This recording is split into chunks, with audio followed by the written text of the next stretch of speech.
Haydoran here and welcome to the Prot PvP Guide 8.1.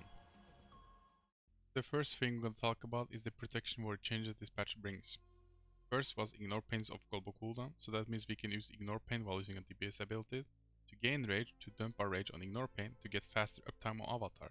So that's a really good change for protection warriors. The other thing is intercept is also of global cooldown, so that means we can charge our allies while DPSing them down. The next thing we're going to talk about is going to be the stats. Since the ignore pain changes, I don't stack haste anymore. What I'm stacking right now is versatility. I'm trying to get 20% versatility so I can do 20% increased damage with it. The cool thing about the versatility is half of that versatility will become damage reduce. So that means since I'm going with 20% versatility, that means half of it, that means 10% that will be reduced damage taken.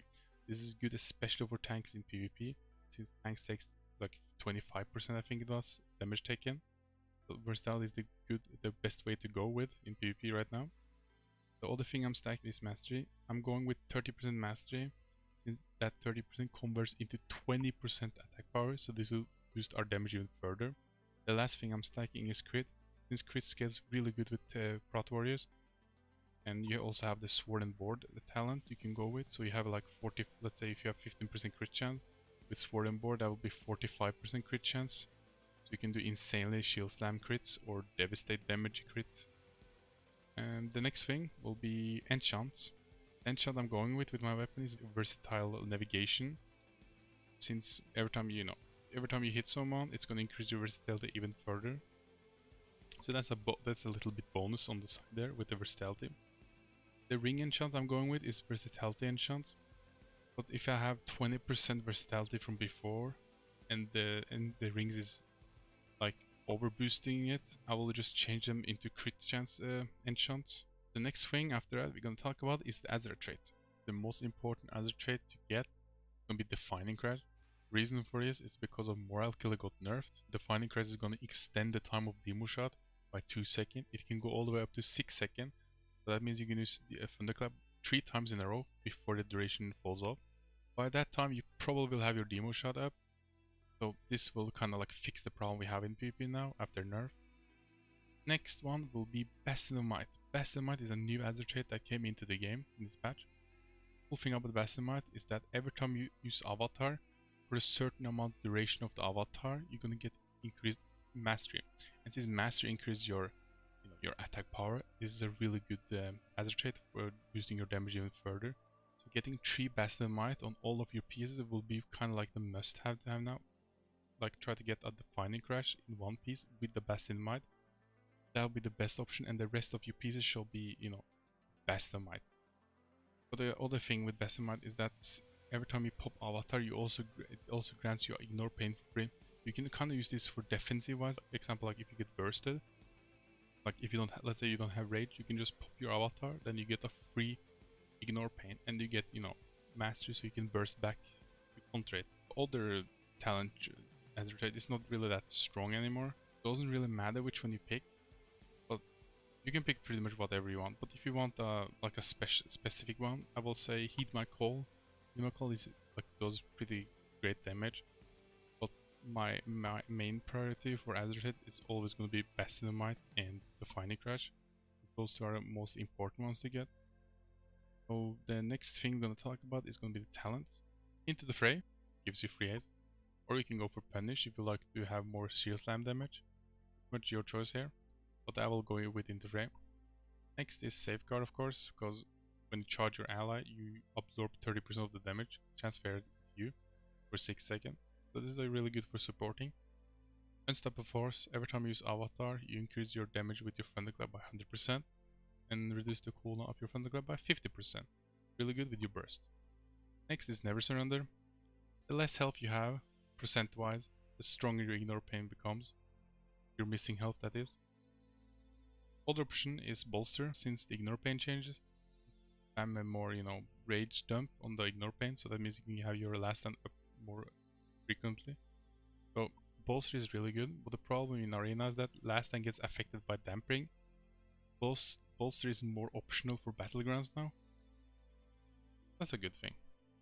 Next is Stormbolt. Stormbolt is good, everyone knows it, everyone loves this. Best warrior CC of them all.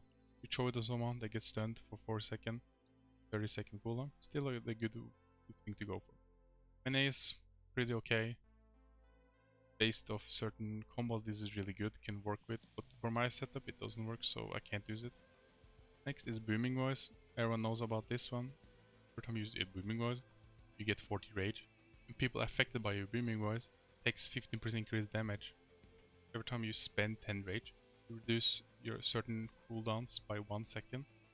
So that's pretty much like Avatar, Last Stand, Shield Wall, and Demusha. Like the go-to talents for me right now.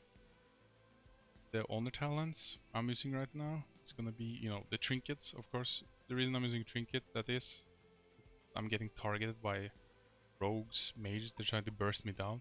I can't go with Relentless anymore, so I have to be stuck with the Gladiator Medallion. That's the only thing I can go for now. Morale Killer, the go-to. You can't really change it. This is like the best one to pick because use everyone's damage, like of your enemy, to help your allies to take less damage. So Morale Killer is like a must go-to. Since Leave No Man Behind is gone, Bodyguard is pretty much the replacement for Leave No Man Behind against melees. But the cool thing about Bodyguard, it has a really good counter to rogues. The effect of Bodyguard works like this. 40% of the damage they take, your ally take, gets transferred for you. Physical damage, that is. And every time they get hit, there's a 30% chance to reset your cooldown of your Shield Slam. That's a pretty cool thing about that. Because if your ally get attacked and you're in sap, it will break your sap and you can get out of it. That means you don't have to spend your Berserk Rage at all on it. Other thing is, get blinded from a rogue and your healer gets hit once, it will break blind. That means you don't have to use Trinket. So that means you don't have to use Trinket or Berserk Rage. That means you can spare your Berserk Rage for the Fear of the Priest, and the Trinket you can use for something else. So that's a really huge counter to rogues, Bodyguard is. The only sad part about this is that it's only 15 yards. That's a problem. I don't like the yard of it, but can't really do much about it. You kind of have to live with it. The other thing now, options you can do is you can get Sword and Board. Since if you're gonna stack crit, Sword and Board is gonna be even more important now for the your choices. Or you can go with Shield Bash, that reduces the damage of the enemy. Or you can go with Thunderstruck if you like to root them all the time. You can do that. This is really good when you're avataring because you're gonna root spam them all the time. The other thing you can go with is Mass Reflect. Mass Reflect is really good against casters. So let's say you meet the Rogue and a Mage in 2s. Rogue and Mage are kind of a bit popular now in 2s. I've seen a lot of them. Going with Bodyguard to counter Rogue and Mass Reflect to counter Mage. You can stop them both from doing anything. Other thing is, if you have a monk with you, I'm not sure if this still works. If this works in 3 still, having Oppressor is really good with the Windwalker. Since if the pets of Windwalker makes the damage increase on target even further, that means Oppressor is like the best thing to have with a Windwalker on 3s with you. Dragon Charge, it's a fun thing to use, but it's not really optional in my opinion. Probably you can get more out of it than I do, but I like to use it more in battlegrounds than arenas. Warpath you don't really need because you only had like 2 stuns, you don't need more. I like this arm, but the problem with this is that it's too long cooldown in my opinion. For a 6 seconds, like 6 second spell that lasts on target. So I prefer to have spell that is always there most of the time, like Bodyguard and Shield Bash or Sword and Board. Or Mass Perfect, of course. Mass Perfect is a little bit long cooldown, but it's good against casters, so why not? So those are my choices in PvP right now because of the change we got.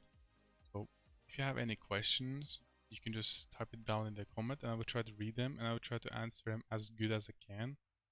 So anyway, thanks for watching the video. I hope you have a great day.